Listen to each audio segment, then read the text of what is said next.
This video is sponsored by Surfshark. In the 15 years since its introduction, the Amazon Kindle has gotten smaller, slimmer, faster, sharper. What it hasn't done in a while is introduce a new hardware feature. A status quo the new Kindle Scribe now shakes up with a prepackaged pen. Is that enough to keep the Kindle fresh amid a library of ever more competitive alternatives? Well, yes and no.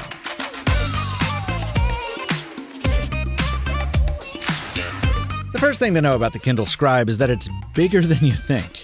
It's really tough to convey scale through the screen, but when I first unboxed it, I laughed at how much I'd underestimated its size. Not that that's a bad thing.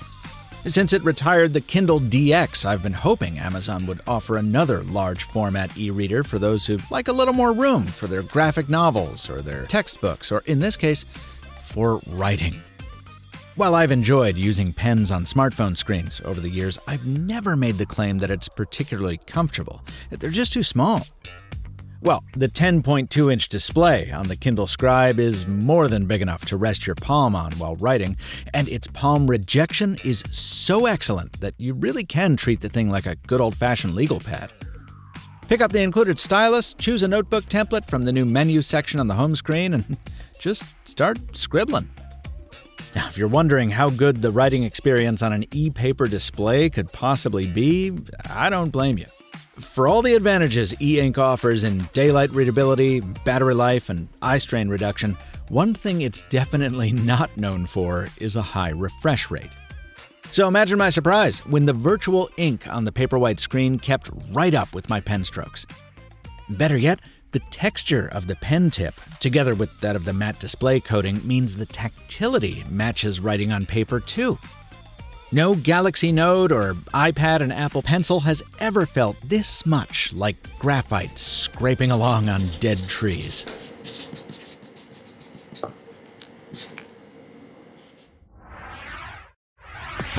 I guess I shouldn't have been that surprised. For a few years now, the Remarkable line of tablets has offered a similar lag-free inking experience, and I'd wager the existence of that well-reviewed competitor is a big reason Amazon decided to build this thing. The Scribe comes with either a basic or a premium pen, the fancier of which I have here, and it's well designed. It's about the size of a mechanical pen with a flattened side so it rests easily on a table. There's an eraser button up top to complete the hat tip to real pencils. Even that feels a little like the real thing. And a button on the side whose function you can customize. But I've found the out-of-box setting made the most sense. You press and hold it when you want to highlight something. Let it go when you want to write again. Neat. When you want it out of the way, the pen docks magnetically to the side of the Kindle. And just like a regular pen or pencil, you never need to charge it. Even for a guy who never writes longhand if he can help it, the ease of use and consistency of the whole thing made it very easy for me to understand why some people would want this. Beyond the romantic allure of writing melancholic journal entries at a candlelit bar, there's the very real convenience of adding handwritten notes to the margins of books or marking up documents. There is some science in support of the notion that handwriting helps with recall and retention of information, and even a hardcore keyboard curmudgeon like me has to admit that sometimes notes just flow better when you can write them out.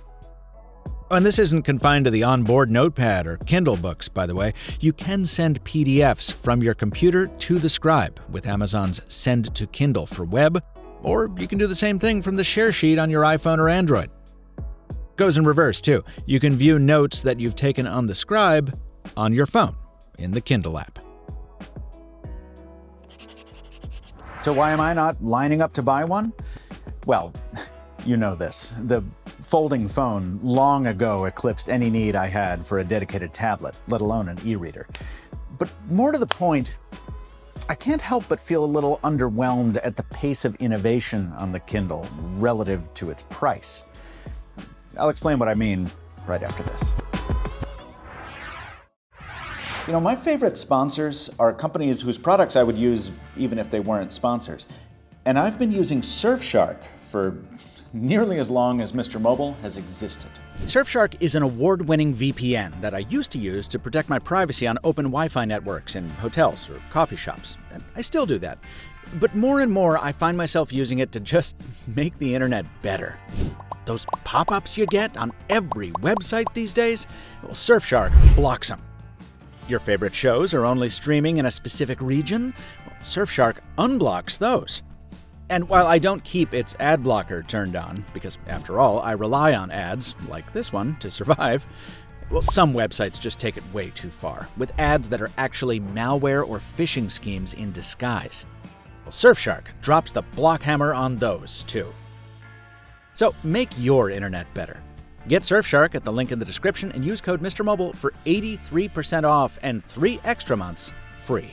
Thanks to Surfshark for sponsoring this video. The Kindle Scribe is not what I would call cheap. The 16-gig version will run you $339 with the basic pen included. That jumps to $369 if you want the premium pen and $429 if you want the leather cover to protect it. And for more storage, of course, you pay even more. I wouldn't have a problem with that if this thing didn't feel so unambitious. I mean, if you take the pen out of the picture, what are you getting here besides a bigger screen? Not much. There's no color display, despite the fact that color e-ink is showing up in more and more competitors in a refined enough form to make a real difference in books with illustrations. There's no cellular radio, so you need to connect to Wi-Fi to sync your library. No water resistance, no wireless charging, all of which have been offered on older, cheaper Kindles. The browser is still terrible, unable even to render the New York Times homepage. And then there's the design. It's thin, and it's got this offset asymmetric bezel which is supposed to make it easy to hold whether you're right or left-handed. But since its thickness is uniform across the whole casing, you don't get the easy one-handability that you get with the Kindle Oasis. And that monster margin on the side just begs for page-turn buttons, which have also been unceremoniously edited out.